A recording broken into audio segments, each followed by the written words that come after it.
We come from some collective ancestors that have been through a lot. They've been through different forms of genocide. They have seen different pandemics, and our people have always found a way out of no way. And although we may not know our grandmother's name from 7 generations ago, they dreamed of you. They dreamed of that young man. And so you come from a long line of revolutionaries, of freedom fighters, of activists, and it is important that we channel the ancestors for this moment. What I'd like to do is I'd like to call upon some ancestors, if that's all right. I'd like to call upon the ancestor El Haj Malik El Shabazz. Call upon the ancestor Lolita Lebron, Ivy Santa Maria, Fannie Lou Hamer, Lariat Leon, Philip Veracruz, and all of our ancestors that have fought for us to be here on this day. I also want to thank you because it doesn't matter if we're in the millions or in the hundreds of thousands or the thousands. I want to thank you for marching. I want to thank you for organizing. I want to thank you for teaching. I want to thank you for being an involved parent and an involved student. Can y'all give it up for yourselves?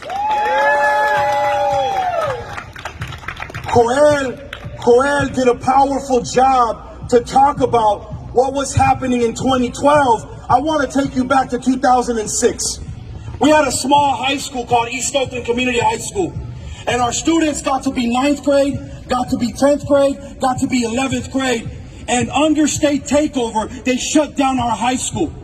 And the ramifications of that are felt for decades to come. I've been an educator in Oakland and Richmond for the last 27 years. And I want to tell you a quick story because you are very powerful. How many of y'all remember the film Coach Carter?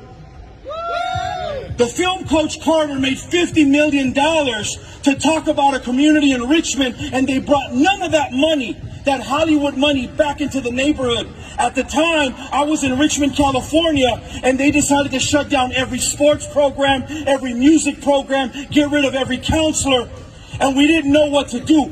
But it was young people like this young man who believed in the power of organizing. And it was 3rd graders who said, well, who has power? And we learned that the state capitol has power. And at the time, Governor Schwarzenegger was the governor. And we didn't think we could win.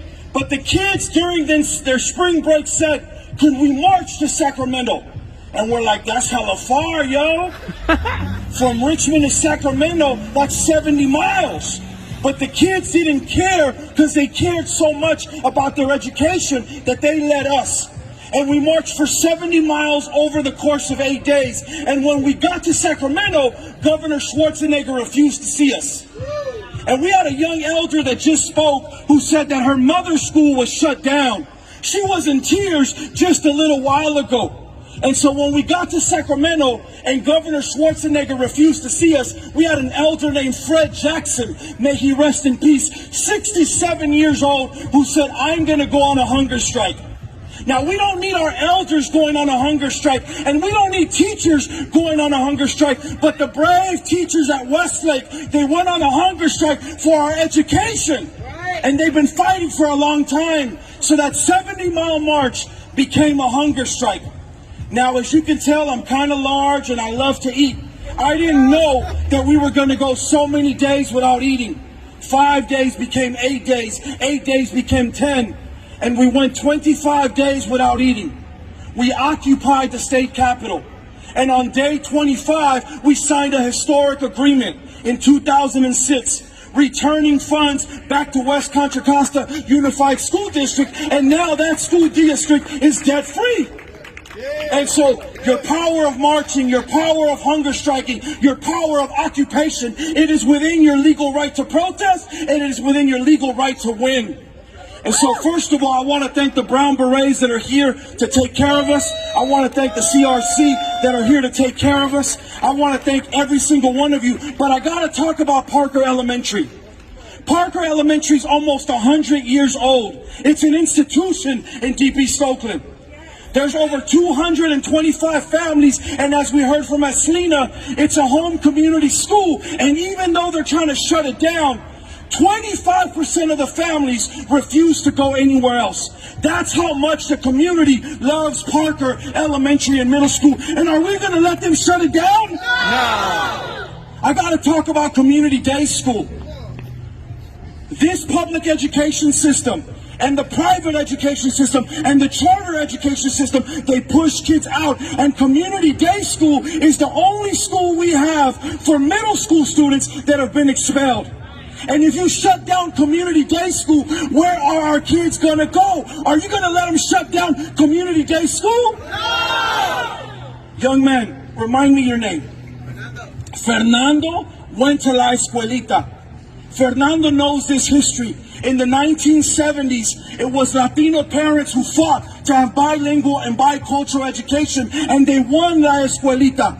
And you have a beautiful system of kindergarten all the way to 12th grade on that campus. You get to go to La Escuelita Elementary, you get to go to La Escuelita Middle, and you get to graduate from Met West. And that young man is proof of that power. But when you split that up and when you shut down the middle school, you shut it down at 2 transition points. It is really hard to go from elementary to middle, and even harder to go from middle to high school. And when you do that to a community, what you say is you don't matter, and your community doesn't matter. Are you going to let them shut down La Escuelita Middle School? Now, I'm going to share something with you. I just came out of a board meeting. I'm part of an organization called Homies Empowerment. And Homies Empowerment started at Fremont High School in 2009 and then went to Castlemont in 2010. And I want to admit something to you. In 2018, we wrote a blueprint to create a new school in Oakland. We wanted to have a school where instead of fences, you had corn and you had cactus. Instead of cops, you had grandmothers at the school. Instead of it being trauma-informed, you had a sweat lodge at the school.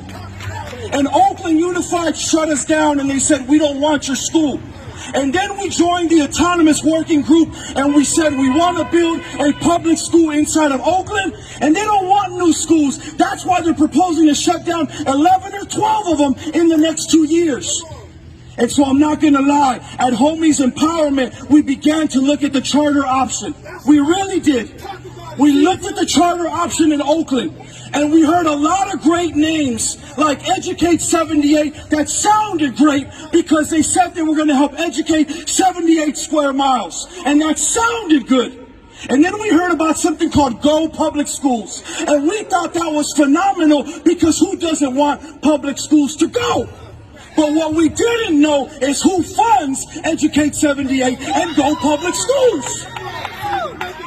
And what we began to realize is that this corporate funding wants to make an example out of the home of the Black Panther Party. And are we going to let them do that? Hell no!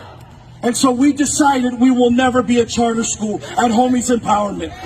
Let me repeat that. We have made a decision that at Homies Empowerment we will never be a charter school. And we're not here to hate on community schools, but that is not the plan for us. So we began to study the Freedom School movement, which is an independent school movement. And we studied the Black Panther Community Learning Center and the Zapatista schools. And in the spirit of the Freedom School, and in the spirit of Zapatistas, and in the spirit of the Black Panthers, Homies Empowerment is going to keep fighting for public education. But we are going to open up a school next year that is independent, not a charter, for the barrio, by any means necessary. It is a school where we're going to center indigenous education, where Hmong, Nahuatl, Ilocano, Tagalog, Arabic is going to be taught at the school.